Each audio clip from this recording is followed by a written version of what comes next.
Blue Bibi was a dignified bear. Sure, he was blue, but not the kind of goofy blue bear you will find in stores nowadays. Blue Bibi was a Victorian bear made of blue corduroy.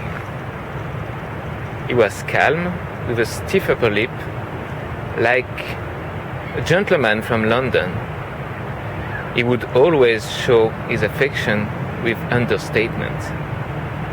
Blue Bibi was a fascinating bear, especially for the gaze from his yellow glass eyes.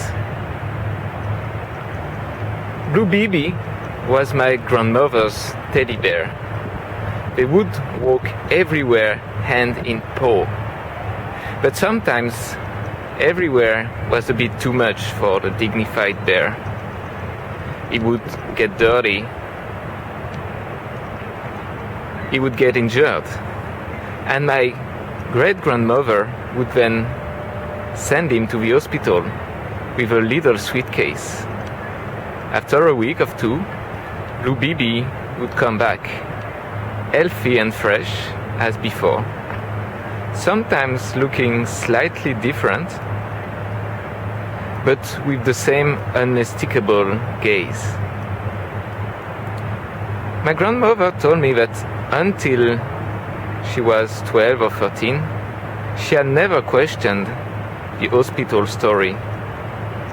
She had never realized that, in fact, my great-grandfather would order a new bear each time in the Regent Street store.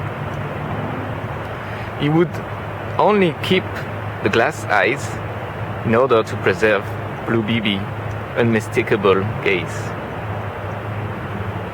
I suppose every family has this kind of story, precious family legend you enjoy sharing in gatherings, you enjoy telling with the people who matters, enjoy telling to the person you think might matter in the near future. I find myself thinking of the Blue Bibi story the first night I was accepted to Loreline's bedroom. Loreline was certainly the most spectacular girl in my building at the university residence. She was thin and pale, like former anorexic can be. She was elegant like a Parisian dream from Saint-Germain-des-Prés. She was completely out of my league, and I didn't dare to speak to her at the beginning of the year. But after a few months within the semester, Loreline and myself started speaking about movies and literature, because one night Loreline had found me reading L'Éducation sentimentale by Flaubert in the shared dining room. And then, after a few weeks, Loreline had even started telling me a bit more about her life, her dreams. Until that night, when she knocked on my door at 2 a.m., her face covered with tears. Loreline had just been dumped by her boyfriend. She told me all the details of the story, sitting on a bed in her bedroom. She told me about her lack of confidence, about her loneliness. I was only 20 by then, and that was one of the first time I understood the support that a patient guy listening can give. But I also realized quickly that I had no idea what I could tell Loreline once her story would be done. But then I saw the green elephant that was lying on a bed next to her pillow. And it made me think about the Blue Bibi story.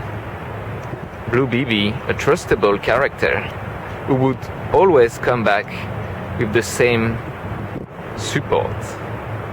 So I started telling her the Blue Bibi story, and soon Loreline fell asleep, even before the end of my story.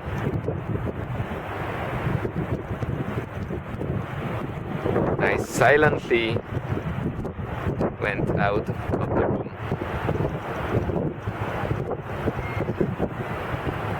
After that night, I didn't see Loreline for a couple of days.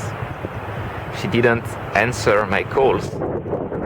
When I finally met her by chance in the corridor, she barely spoke to me, smiling, without any trace of her dark mood. After a couple of weeks, Loreline met a new handsome boyfriend, and she never spoke to me again.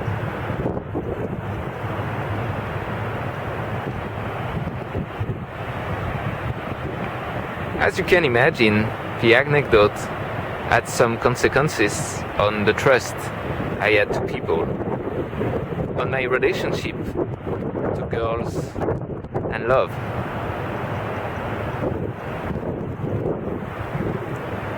But these details don't matter too much today, except for one: the consequences it had on my relationship to storytelling. I became reluctant about telling valuable stories to new people, sharing precious tales that could in the end be dismissed like the first joke you'd find in a newspaper. I would only tell and share precious tales after cautious thinking, after only cautious thinking, and only to friends I had known for years. Like, for instance, Silviana, the Italian girls I had met in high school. With Silviana, we could speak of anything, about the world, about life, about art, and then in the course of the conversation, quickly shift to the silliest story we would invent on the fly. Stories only triggered by the most simple detail. Like, for instance, one day we started joking about my messy hair, my messy haircut, and it make us think of a lion. And since then, we've been exchanging lion postcards and lion gadgets. Lions that each time we will name Silvio.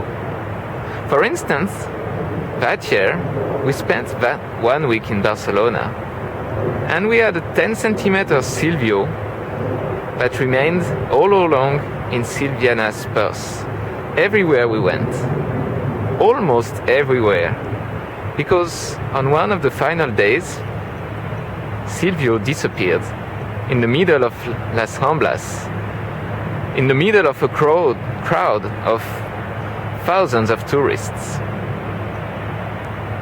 Each of us took the blame for the loss, each of us extremely sad, and each of us extremely fed up. We couldn't find a way to solve the argument. But then,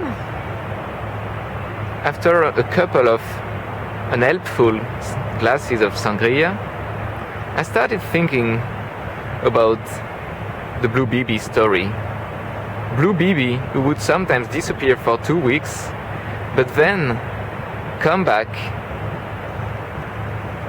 fresh as before, with the same comforting eyes.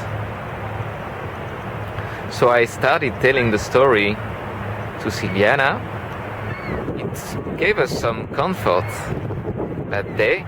And in the end, by the way, after 2 weeks, that's what happened. Silvio came back to Silviana's purse.